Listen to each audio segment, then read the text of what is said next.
क्या कश्मीर पर फिर से हलचल शुरू होने वाली है? क्या ट्रंप फिर से भारत पाकिस्तान के बीच मीडिएशन की कोशिश करेंगे? अमेरिका की प्रवक्ता टैमी ब्रूस के एक जवाब ने कश्मीर के मुद्दे को एक बार फिर सुर्खियों में ला दिया है। उन्होंने न सिर्फ पाकिस्तान के प्रधानमंत्री शहबाज शरीफ और अमेरिकी राष्ट्रपति ट्रंप के बीच संभावित बैठक को लेकर चर्चा तेज कर दी है, बल्कि यह भी बताया कि पाकिस्तान का एक प्रतिनिधि मंडल अमेरिका के दौरे पर आ रहा है और यह भी बताया कि वो भी इस मुलाकात में शामिल होंगे। अब सवाल यह है कि आखिर अमेरिका क्यों भारत और पाकिस्तान के रिश्तों में ब्रिज बनने की कोशिश कर रहा है?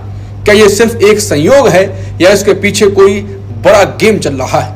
और सबसे बड़ा सवाल, क्या कश्मीर एक बार फिर अमेरिका की विदेश नीति के एजेंडे पर लौट आया है? नमस्कार, मैं हूं अंकुर और आप देख रहे हैं सत्य हिंदी का खास शो बेबाक मुकेश।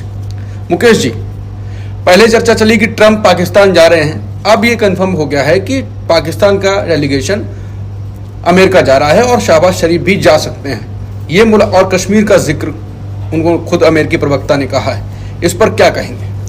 देखिए, ये जो कुछ भी खबरें आ रही हैं उनका एक मतलब ये है कि कहीं कोई खिचड़ी पक रही है, कहीं वाशिंगटन में और इस्लामाबाद दोनों के बीच में कश्मीर पर कुछ पक रहा है। हाँ। कोई ना कोई हलचल है और जिसको लेकर बीच बीच में खबरें आ रही हैं। ट्रंप खुद अभी सऊदी अरब में गए थे तो वहाँ भी उन्होंने बयान दिया था कि मैंने अपने लोगों को लगा रखा है कश्मीर मुद्दे के समाधान के लिए।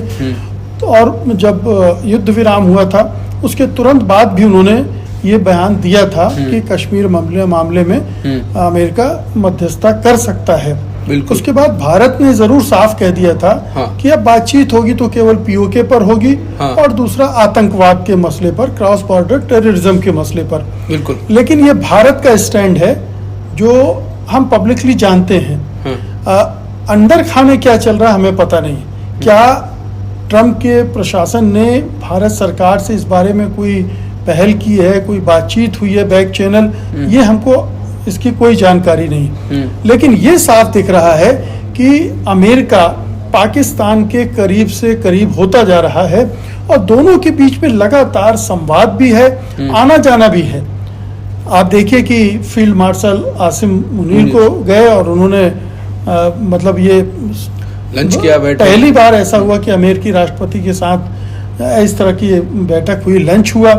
फिर पाकिस्तान के एयरफोर्स चीफ भी गए और बिलावल भुट्टो गए और ये सारी जो टीमें गई या लोग गए उनकी बातचीत हाई लेवल पर हुई, जबकि हमारे जो प्रतिनिधि मंडल गए उनकी बातचीत लोअर लेवल पर हुई। कोई उच्च स्तर के अधिकारियों से मुलाकात उनकी नहीं हुई। तो ये बता रहा है कि अमेरिका पाकिस्तान को कितनी तवज्जो दे रहा है, कितनी तरजीह दे रहा है और ये अपने आप में एक खतरे की घंटी है कि कश्मीर का मामला कभी भी अमेरिका या ट्रंप फिर से उठा सकते हैं। हम जानते हैं कि ट्रंप को आप कितना भी कह लें, 25वीं बार उन्होंने फिर कह दिया कि हमने भारत पाकिस्तान के बीच युद्ध विराम करवाया था। 5 जेट्स भी गिरे, अब 5 विमान भी गिरे और ये भी कि दोनों न्यूक्लियर वार के आसपास पहुंच गए थे। खतरा परमाणु युद्ध का हो गया था। तो वो परमाणु युद्ध के खतरे को खड़ा करके उसकी आड़ में अगर पाकिस्तान की इस मांग पर विचार कर रहे हैं या इसको आगे बढ़ाने की कोशिश कर रहे हैं कि कश्मीर मसले का समाधान होना चाहिए और ये दोनों देश तो आपस में मिलकर कर ही नहीं सकते हैं।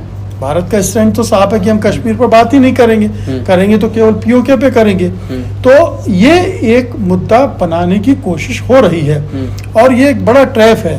इससे बचना, निकलना बड़ा मुश्किल होगा क्योंकि अमेरिका जिस राह पर चल रहा है और ट्रंप जिस तरह की चौधराहट और दादागिरी दिखाने के मूड में है और उसके पीछे एक नोबेल प्राइज का लालच उनको सता ही रहा है क्योंकि इतने सबके बावजूद, इतनी सिफारिशों के बावजूद कोई बहुत गंभीरता से नहीं कह रहा कि ट्रंप को नोबेल पुरस्कार मिलना चाहिए। पाकिस्तान आसिम मुनीर ने रिकमेंडेशन दे दिया, इजराइल के प्रधानमंत्री ने भी दे दिया। तो वो कोशिश में लगे हुए हैं और इसलिए ये मुद्दा कभी भी बड़ा हो सकता है। एक तो नोबेल पुरस्कार की उनकी अपनी इच्छा है, लगभग उस पर चर्चा भी होती रहती है। दूसरी चर्चा भारत में ये हो रही कि मोदी के व्यक्तिगत क्या दुश्मनी है इनसे। लगातार 25वीं बार इन्होंने ये कह दिया। हालांकि भारत ने ये कहा है कश्मीर के मुद्दे पर कि हम बात करेंगे तो पीओके पे, जैसा कि आपने कहा। लेकिन ट्रंप तब भी नहीं रुके। अब पिछली बार भी कहा, फिर कहा, और अब अगर कश्मीर पर उन्होंने पाकिस्तान के डेलीगेशन से मुलाकात करके एक भी शब्द बोला और भारत की राय जानते हुए भी, तो ये मोदी को और फंसाने जा रहे हैं। फिर मोदी जी क्या करेंगे? कुछ बोलेंगे? क्योंकि बोले अभी तक ट्रंप के खिलाफ एक शब्द नहीं है। ट्रंप की जो पॉलिसी है, मुझे लग रहा है कि वो बेसिकली वो रियल एस्टेट का आदमी है। वो अपने हिसाब से सोच रहा है। वो टैरिफ के सवाल पर भारत पर दबाव बना रहा है, मोदी सरकार पर दबाव बना रहा है कि कैसे एक अपने पसंद की डील हासिल कर ली जाए, और उस डील के चक्कर में वो ये चल रहा है। दूसरी बात ये है कि पाकिस्तान को वो अब फिर से अपने साथ रखना चाहते हैं, ख़ास तौर पर इसलिए भी कि जो रेयर अर्थ मेटल्स की बात हो रही, मिनरल्स की बात हो रही है, पाकिस्तान में $6 ट्रिलियन के हैं ऐसा कहा जा रहा है, उस पर वो चाहता है। और फिर स्ट्रेटजी जो भू राजनीतिक वो मुद्दे हैं, उसमें वो चीन को भी थोड़ा अलग थलग करना चाह रहे हैं। तो कई फैक्टर्स काम कर रहे हैं। मोदी के साथ उनकी खुन्नस होगी और वो दिख रही है। और वो चुनाव के दौरान जब वो अमेरिका गए थे तो उनके साथ मिलने की बात थी, नहीं मिले, उससे खुन्नस खाए बैठे हैं। वो अपनी जगह पर है। लेकिन आपको मैं याद दिलाना चाहूँगा कि 2019 में भी ट्रंप ने जब पहली बार वो राष्ट्रपति बने तो उस समय भी कश्मीर मसले का जिक्र किया था और कश्मीर मसले पर मध्यस्थता करने की बात भी कही थी। तो ये एजेंडा ट्रंप का पुराना है। अब वो ज़्यादा उत्साह में है, ज़्यादा जोश में है और ज़्यादा आक्रामक ढंग से चीज़ों को सामने रख रहे हैं। और इस बीच में ये भारत पाकिस्तान का युद्ध भी हो गया। उन्हें एक अवसर भी मिल गया कि वो कश्मीर मसले को एजेंडे पे ले आए और पाकिस्तान को खुश करने के लिए, पाकिस्तान को अपने नियंत्रण में रखने के लिए वो ये कर रहे हैं। पाकिस्तान को वो अब्राहम एकॉर्ड से भी जोड़ना चाहते हैं, जो उन्होंने इजराइल, सऊदी मतलब मिडिल ईस्ट के कई मुल्कों के साथ किया है। उसको सऊदी अरब को भी शामिल करना चाहते हैं, पाकिस्तान को भी उसमें शामिल करना चाहते हैं। ईरान के खिलाफ बेसिकली वो एक पैक्ट जैसा बनाना, ईरान को भी हालांकि वो कोशिश कर रहे हैं कि उसको भी शामिल करें, लेकिन वो थोड़ा दूर की कौड़ी है। फिलहाल तो ये है कि वो पाकिस्तान को पूरी तरह से नियंत्रण में करना चाहते हैं और उसको खुश करने के लिए अगर कश्मीर मसले को थोड़ा सा हवा दे दें, ठीक है, मध्यस्थता तक बात जाएगी या नहीं जाएगी, लेकिन पाकिस्तानी आवाम खुश हो जाए, पाकिस्तान के हुक्मरान खुश हो जाए, उनको एक सपोर्ट मिल जाए और अंतर्राष्ट्रीय स्तर पर कश्मीर मुद्दा फिर से उछल जाए, जैसे अभी संयुक्त राष्ट्र की सुरक्षा परिषद की बैठक में ये मुद्दा उठा दिया और फिर उठाने जा रहा पाकिस्तान। तो ये तमाम चीज़ें हैं जिससे ये माहौल बन रहा है कि आज नहीं तो कल ये कश्मीर का मुद्दा हावी हो सकता है, बड़ा हो सकता है और भारत सरकार को मजबूर किया जा सकता है कि वो उस बातचीत में शामिल हो।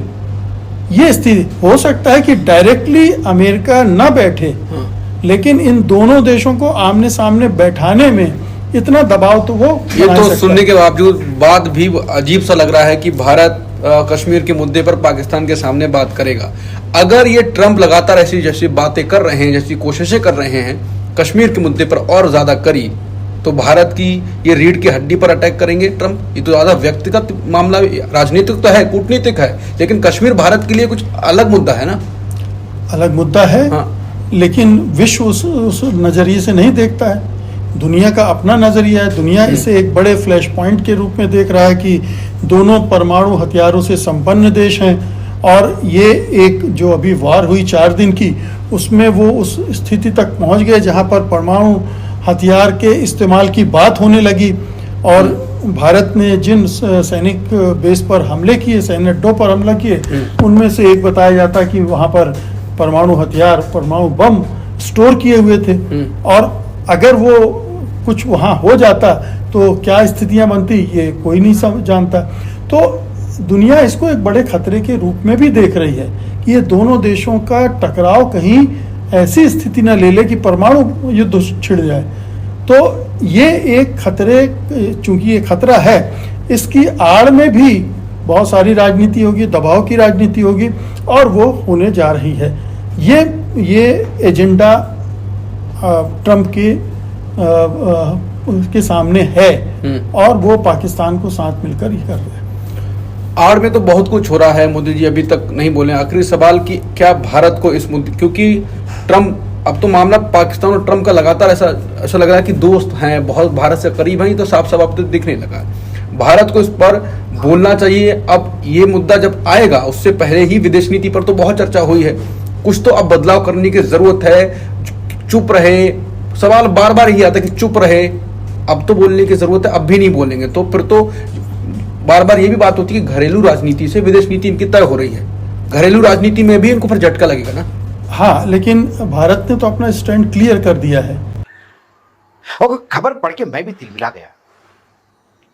मैं वाकई कहता हूं कि भारत किसी मंदिर का घंटा है जो आए सब टनाटन बजा के चला जाए।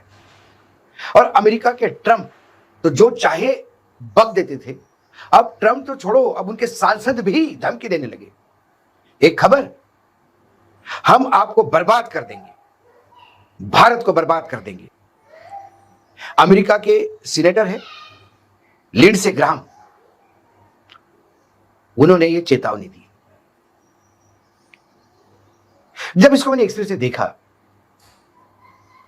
तो कौन है भारत को बर्बाद करने वाला, किसके औकात है भारत को बर्बाद कर दे। युगों से चल रहा ये कल्चर, सिविलाइजेशन है हमारा, एक ऐसे ही खत्म कर देंगे। फॉक्स न्यूज को दिए इंटरव्यू में लिंडसे ग्राहम, जो अमेरिकी सांसद है, उसको सीनेटर कहते हैं और बहुत ही लाडले हैं हमारे, जैसे हमारे देश में निशिकांत दुबे है लाडले प्रधानमंत्री जी के, वैसे ही ये लिंडसे ग्राहम डोनाल्ड ट्रंप के लाडले हैं। Here's what I would tell China, India, and Brazil. If you keep buying cheap Russian oil to allow this war to continue, we're going to tariff the hell out of you, and we're going to crush your economy, because what you're doing is blood money. You're buying cheap Russian oil at the expense of the world, and President Trump is tired of this game. What's going to happen here is that Trump is going to impose tariffs on people that buy Russian oil. China, India, and Brazil, those three countries buy about 80% of cheap Russian oil. That's what keeps Putin's war machine going. So President Trump's going to put 100% tariff on all those countries, punishing them for helping Putin. Putin can live through sanctions. He could give a damn about Russian soldiers. But China, India, and Brazil, they're about to face a choice between the American economy or helping Putin. And I think they're going to come pick the American economy. तो fox news को दिए गए interview में Lindsey Graham ने कहा, मैं चीन, भारत और ब्राजील से ये कहूंगा कि अगर आप इस युद्ध को जारी रखने के लिए सस्ता रूसी तेल खरीदते रहेंगे तो हम आपको बर्बाद कर देंगे, आपकी अर्थव्यवस्था को बर्बाद कर देंगे। अमेरिकी रिपब्लिकन सीनेटर लिंडसे ग्राहम ने उन देशों की कड़ी चेतावनी दी है जो अभी रूसी तेल का आयात कर रहे हैं। उन्होंने चीन, भारत और ब्राजील को लेकर कहा कि इन्हें ट्रंप के व्यापार कार्रवाई का सामना करना पड़ सकता है। फॉक्स न्यूज को दिए इंटरव्यू में ग्राहम ने कहा, ट्रंप रूसी तेल खरीदने वाले देशों जैसे चीन, भारत और ब्राजील पर टैरिफ लगाने जा रहे हैं। रूस के रियायती कच्चे तेल रशियन ऑयल की खरीदी में इन तीन देशों की हिस्सेदारी करीब करीब 80% है। ग्राहम का तर्क है कि निरंतर व्यापार जो चल रहा है इन तीन देशों के साथ, उससे पुतिन की युद्ध को बढ़ावा देते हैं और यूक्रेन के संघर्ष को समाप्त करने के प्रयास को कमजोर करते हैं। अमेरिकी सीनेटर ने अपने बड़बोलेपन में यह तक कह दिया कि अगर भारत, चीन और ब्राजील रूस से तेल खरीदना जारी रखेंगे तो हम तुम्हें बर्बाद कर देंगे। फॉक्स न्यूज को दिए इंटरव्यू में उन्होंने आगे कहा कि मैं चीन, भारत को यही कहूंगा कि अगर आप युद्ध को जारी रखने के लिए सस्ता रूसी तेल खरीदेंगे, मतलब युद्ध को जारी रखने के लिए, इसको मैं थोड़ा सा बता दूं दर्शकों को कि अमेरिका के कुपड़ लोग ये मानते हैं कि भारत रशिया से तेल जो खरीद रहा है उससे रशिया पैसा कमा रहा है और उसी पैसे से युद्ध लड़ रहा है, इसलिए उस युद्ध को फाइनेंस करने का आरोप भारत पे लगाते हैं। अपने इंटरव्यू में उन्होंने आगे कहा कि ट्रंप प्रशासन निर्णायक कार्रवाई करने के लिए तैयार है और पुतिन को 14 जुलाई तक सैन्य अभियान रोकने के लिए 50 दिन का अल्टीमेटम दिया है, नहीं तो कड़े प्रतिबंधों का सामना करना पड़ेगा, जिसमें तेल खरीदी को लेकर रूस की अर्थव्यवस्था में सहयोग देने वाले देशों पर जुर्माना लगाना भी शामिल है। ग्राहम ने कहा कि पुतिन अपनी बारी आ रही है।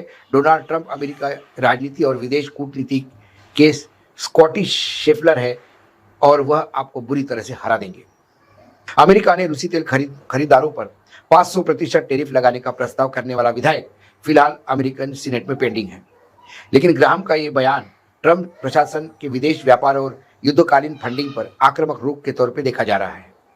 उन्होंने ये बात जोर दे के कही कि अमेरिकी हथियार यूक्रेन को मिलते रहेंगे और ईरान पर इजरायली हमलों के लिए ट्रंप को पीछे से सपोर्ट का बचाव करते हुए दावा किया कि इससे तेहरान की परमाणु महत्वाकांक्षा को गहरा धक्का लगा है।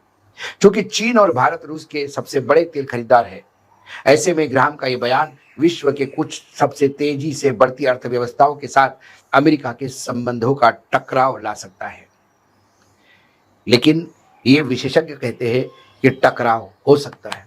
सवाल यह है कि टकराव होगा क्या? कारण है कि अमेरिका से लगातार भारत पे हमले होते हैं और हम लगातार चुप्पी साधे बैठे हुए हैं। उस लिहाज से भारत तो पीछे नहीं हट रहा है ना, लेकिन जब दबाव पड़ेगा तब क्या होगा। बिल्कुल। और ये एक पॉलिटिकली बहुत सेंसिटिव मुद्दा है मोदी सरकार के लिए, बीजेपी के लिए, बिल्कुल, कि अगर कश्मीर मसले पर उसे पाकिस्तान के साथ बैठना पड़े तो जो सरेंडर एक युद्ध विराम के रूप में सामने आया है, नरेंद्र का सरेंडर, वो ये और भी बड़ा सरेंडर हो जाएगा। और आप अगर सामने बैठेंगे तो आप चार बातें आपको भी माननी पड़ेगी। तो ये एक बहुत ही विकट समस्या खड़ी होने जा रही है आने वाले समय में, और इसका एहसास मोदी सरकार को होना चाहिए, होगा भी। इसको कैसे हैंडल करेंगे ये मैं इतना सक्षम नहीं हूं कि कोई राय दूं इस बारे में, लेकिन ये एक बड़ा मुद्दा खड़ा हो रहा है, बड़ी संकट खड़ा हो रहा है, और भारत को ये सोचना पड़ेगा कि इससे लड़ने के लिए वो क्या करे। अगेन फिर वो RIC आ जाता है कि आप रूस चीन के साथ मिलकर अपनी स्थिति को मजबूत करें, दूसरे देशों के साथ अपना अलायंस तगड़ा करें ताकि इस दबाव को झेल सकें। अन्यथा तो जहां पर आज खड़े हैं वहां से अगर ये मुद्दा खड़ा होता है तो हैंडल करना मुश्किल होगा। ट्रंप का दबाव काम कर जाएगा, मोदी सरकार को सरेंडर करना पड़ेगा। अभी तो बहुत बड़ी ही बात मुकेश जी कह रहे हैं कि मोदी सरकार को कश्मीर के मुद्दे पर भी अगर सरेंडर करना पड़ेगा। तो इसके अलावा अब हालांकि मुझे अभी भी लगता है कि मोदी सरकार कितनी भी विदेश नीति में फेल रही हो, इस मुद्दे पर तो नहीं झुकने वाली है, ट्रंप को भी जवाब देगी। और अब अंतर्राष्ट्रीय मंच पर एक मुद्दा बना तो संकट तो आने वाला है। जनता पार्टी सरकार खामोश है। लिंडसे ग्रैहम भारतीय अर्थव्यवस्था को बर्बाद कर देना चाहते हैं। उनके शब्दों में ब्लैकमेल है, उनके शब्दों में धमकी है। और यह मत सोचिए कि यह एक इकलौते सांसद का बयान है। यह मत भूलिए कि उनके वाणिज्य सचिव हावर्ड लटनिक ने भारत को किस तरह से धमकाया था। यह भी मत भूलिए कि किस तरह से रोज आए दिन हर दूसरे दिन अमेरिकी राष्ट्रपति डोनाल्ड ट्रंप भारत को धमकाते रहते हैं, भारत पर 100% टैरिफ लगाकर। मगर अब लिंडसे ग्रैहम ने जो कहा है ना दोस्तों, उन्होंने तमाम हदों को पार कर दिया है। उनके शब्द आपके स्क्रीन पर। अगर इंडिया, चाइना और ब्राजील सस्ता तेल रूस से खरीदते हैं तो हम तुम्हें बुरी तरह तबाह कर देंगे और तुम्हारी इकोनॉमी को कुचल देंगे। रिपब्लिकन सेनेटर लिंडसे ग्रैहम ने कहा, जो तुम कर रहे हो वो ब्लड मनी है। ब्लड मनी यानी कि अपराध के जरिए जो कमाई की जाती है ना दोस्तों, उसे ब्लड मनी कहते हैं। यानी कि भारत करे भी तो क्या करे। अमेरिका और इस्राइल लगातार ईरान और मध्य पूर्व में हालात को बद से बदतर कर रहे हैं। रूस तेल हासिल करने का भारत का एक और जरिया है। मध्य पूर्व में आप बर्बादी मचा रहे हो, अब ये चाहते हैं कि हम रूस से भी तेल ना लें। आप जानते हैं कि भारत की जो जरूरतें हैं वो सिर्फ एक देश से पूरी नहीं हो सकती। भारत को रूस की भी जरूरत है, भारत को ईरान की भी जरूरत है। इसलिए यहां भारत के अंदर जो नफरती चिंटू है, जो ईरान की तबाही पर तालियां बजाते हैं, उन्हें पता होना चाहिए कि ईरान भारत के लिए कितना जरूरी है, भारतीय अर्थव्यवस्था के लिए कितना जरूरी है, जिस तरह से रूसी तेल भारत के लिए जरूरी है। और यहां एक अमेरिकी सांसद लिंडसे ग्रैहम भारतीय अर्थव्यवस्था को तबाह, नेस्तनाबूद करने की बात कर रहा है। मैं आपको बतलाना चाहता हूं दोस्तों, उन्होंने क्या कहा। अंग्रेजी में उनका बयान आपके स्क्रीन पर। We will crush your economy. वो क्या कहते हैं, इस पर गौर किया जाए। अमेरिका के राष्ट्रपति डोनाल्ड ट्रंप उन देशों पर 100% टैरिफ लगा देंगे जैसे इंडिया, चीन और ब्राजील, अगर उन्होंने यूक्रेन युद्ध के बीच रूस से तेल खरीदना जारी रखा। ऐसा कहा रिपब्लिकन सेनेटर लिंडसे ग्रैहम ने। फॉक्स न्यूज को इंटरव्यू देते हुए ग्रैहम ने कहा, ये तीनों देश करीब 80% सस्ता तेल रूस से खरीदते हैं और यही चीज व्लादिमीर पुतिन की वॉर मशीन को जिंदा रखे हुए है। रिपब्लिकन सेनेटर ने फॉक्स न्यूज को बताया कि पुतिन पाबंदियों को झेल सकता है और अपने सैनिकों की परवाह नहीं करता, लेकिन इंडिया, चीन और ब्राजील जैसे देशों के सामने अब फैसला करने का वक्त आ गया है। या तो अमेरिका की इकोनॉमी के साथ रहें या फिर पुतिन की मदद करें। ग्रेहाम का वक्त उस समय आया है जब करीब एक हफ्ते पहले ट्रंप ने चेतावनी दी थी कि अगर 50 दिन के अंदर मॉस्को और कीव के बीच शांति समझौता नहीं हुआ तो जो देश रूस से सामान खरीदेंगे उन पर 100% सेकेंडरी टैक्स लगाया जाएगा। मुद्दा यहां सिर्फ यह नहीं है कि भाई यूक्रेन के साथ युद्ध चल रहा है और अमेरिका यूक्रेन को लेकर रूस पर दबाव बना रहा है। मुद्दा यह है कि अमेरिका यह देख रहा है कि इससे अमेरिकी अर्थव्यवस्था को नुकसान पहुंच रहा है। हालांकि भारत रूस से एक अरसे से तेल खरीद रहा है, कोई नई बात नहीं है, मगर हो क्या रहा है कि ट्रंप की जो टैरिफ नीति है उसके चलते अमेरिकी अर्थव्यवस्था को भी नुकसान हो रहा है। अब उसे क्या लग रहा है कि जहां से मौका मिलो वहां लोगों को हिलाओ। यानी कि अगर भारत ईरान से तेल खरीद रहा है, धमकाओ। भारत रूस से हथियार खरीद रहा है, धमकाओ। तेल खरीद रहा है, धमकाओ। और यह मत भूलिए कि यह सिर्फ एक लिंडसे ग्रेहाम कह रहे हैं, उनके वाणिज्य सचिव हावर्ड लटनिक ने भी यही बात कही थी। इंतजार कीजिए उन्होंने क्या कहा था। मगर मैं आपको बतलाना चाहता हूं दोस्तों, भारत ब्रिक्स देशों का हिस्सा है। वो ब्रिक्स जिसमें रूस भी है और भारत भी है, चीन भी है, ब्राजील भी है। और याद कीजिएगा ट्रंप ने भारत को धमकी दी थी, ब्रिक्स देशों को धमकी दी थी। मगर दुख की बात यह है दोस्तों, उस धमकी का जवाब देने के बजाय भारत नतमस्तक होता दिखाई दे रहा है, झुकता हुआ दिखाई दे रहा है। और जब मैं भारत कह रहा हूं तो मेरा मतलब भारतीय जनता पार्टी सरकार से है। भारत को कोई नहीं झुका सकता, मगर ट्रंप एक धमकी देते हैं। और मैं ऐसा क्यों कह रहा हूं, क्योंकि याद कीजिएगा दोस्तों, आईएमएफ के पूर्व प्रमुख ने क्या कहा था कि ब्रिक्स के अंदर भारत अमेरिका का जासूस है, ट्रोजन हॉर्स है। उन्होंने यह तक कहा था कि भारत इसराइल की जुल्म को लेकर खामोश क्यों है, भारत आखिर क्यों अमेरिका और इसराइल जो लगातार ईरान पर ज्यादती कर रहे हैं उस पर खामोश बना रहता है। और यह कोई और नहीं कह रहा था, आईएमएफ के पूर्व प्रमुख कह रहे थे। अब मैं आपको बताना चाहता हूं ब्रिक्स देशों को लेकर ट्रंप ने क्या धमकी दी थी आपकी स्क्रीन पर। डोनाल्ड ट्रंप ने ब्रिक्स के खिलाफ अपनी नई टिप्पणी में कहा है कि जो भी देश ब्रिक्स की अमेरिका विरोधी नीतियों के साथ खुद को जोड़ता है उस पर अमेरिका 10% अतिरिक्त टैरिफ लगाएगा। ट्रंप ने अपने social media platform truth social पर लिखा कि इस नीति में कोई अपवाद नहीं होगा, यानी सभी प्रभावित देशों पर यह अतिरिक्त शुल्क लागू किया जाएगा। ट्रंप ने अमेरिकी विरोधी नीतियों का कोई स्पष्ट मतलब नहीं बताया, लेकिन उनका यह बयान ब्रिक्स देशों द्वारा अमेरिका की आलोचना और वैश्विक व्यापार व्यवस्था में बदलाव की मांग के बाद आया है। उन्होंने यह भी कहा कि सोमवार से अमेरिका अलग अलग देशों को टैरिफ और समझौते से जुड़े पत्र भेजना शुरू कर देगा। ट्रंप के इस बयान के बाद भारत जैसे देशों के लिए स्थिति और जटिल हो सकती है, जो ब्रिक्स का हिस्सा भी हैं और अमेरिका के साथ व्यापारिक रिश्ते भी रखते हैं। मैं फिर पूछना चाहता हूं, ये जो हमारे विदेश मंत्री हैं, क्या इनका मकसद सिर्फ भाजपा के जो नफरती चिंटू हैं उन्हें खुश करना है? तमाम इंटरव्यूज में आप जो वाहियात बातें करते हैं, फिल्मी बातें करते हैं, आप वो बातें करते हैं जहां आपको लगता है कि लोग तालियां बजाएंगे। हकीकत यह है कि आपके अंदर कोई सब्सटेंस नहीं है मिस्टर जयशंकर। आप अव्वल दर्जे के अवसरवादी हैं। यूपीए की सरकार थी, वहां खूब मलाई काटी आपने। अब यहां जब यह सरकार आ गई तो पिछली सरकार को गाली देते हैं। वहां पर चीन से लेकर अमेरिका, आपको जबरदस्त पोस्टिंग्स मिली, आपको अहम किरदार मिला। अमेरिका के साथ जब न्यूक्लियर डील चल रहा था तब आपको एक अहम किरदार दिया गया था। रूस से लेकर, चीन से लेकर अमेरिका, तमाम जगहों पर आपका किरदार था। मगर आज आप पिछली सरकार को गाली देते हैं और जब अमेरिका भारत की तौहीन कर रहा है आप खामोश बने रहते हैं। भारत और पाकिस्तान को उसने बराबरी पर लाकर रख दिया है। पाकिस्तान का जनरल असीम मुनीर जो है वो अमेरिका जाता है, अमेरिका उनकी मेजबानी करता है, उन्हें एक बहुत महान जनरल बताता है, पाकिस्तान के नेतृत्व को महान नेतृत्व बताता है।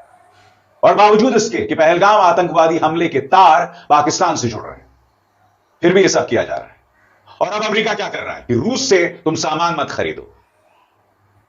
तुम में से जो लोग देशभक्ति के नाम पर, राष्ट्रभक्ति के नाम पर अपना खून खौलाते हो, लोगों को गालियां देते हो, तुम्हारा मकसद सिर्फ भाजपा की चाटुकारिता करना है। मैं अब तुमसे सवाल पूछना चाहता हूं, ध्यान से सुनो मैं क्या कहने वाला हूं। कब खौलेगा तेरा खून? अमेरिका के खिलाफ कब खौलेगा तेरा खून? ग्यांगसो वासेपुर का डायलॉग है, मैं जानता हूं। कब खौलेगा तुम्हारा खून फैजल? बताइए। अमेरिका जो बात कर रहा है, भाजपा सरकार की जो खामोशी है, खून कब खौलेगा आपका? वाहियात मुद्दों पर बाकायदगी करना बहुत आसान है। आपके सामने मुद्दा है। यह मुद्दा साफ तौर पर भारतीय हितों के खिलाफ है। अमेरिकी सांसद भारत को धमका रहा है। भारत सरकार एक बार फिर खामोश है। सीधी बात, आखिर क्यों? जवाब है कोई? जी हाँ, भारतीय मीडिया का कहना है कि पहले आसिम मनीर गए थे ट्रंप से मुलाकात के लिए, अब जो है ना सुनने में है शहबाज शरीफ भी मुलाकात के लिए जाएंगे और दूसरी तरफ ट्रंप भी हो सकता है पाकिस्तान जाएं। तो ये सब देखते हुए ऐसा लगता है कि कश्मीर के ऊपर बातचीत हो रही है, कश्मीर हाथ से निकलने वाला है। दूसरी तरफ मोदी को ट्रंप बिल्कुल मोह ही नहीं लगाते। कभी वो बोलते हैं पाकिस्तान ने 5 जहाज़ गिराए थे, जंग मैंने रुकवाई थी, और मोदी आगे से कोई रिप्लाई भी नहीं दे पा रहा। सब मिलकर भारत को बर्बाद करना चाहते हैं। आज के लिए इतना ही। वीडियो पसंद आई हो तो वीडियो को लाइक कीजिएगा और दोस्तों के साथ शेयर भी ज़रूर कर लीजिएगा। इंशाल्लाह मिलते हैं किसी नेक्स्ट वीडियो में। तब तक के लिए अल्लाह नेगबान।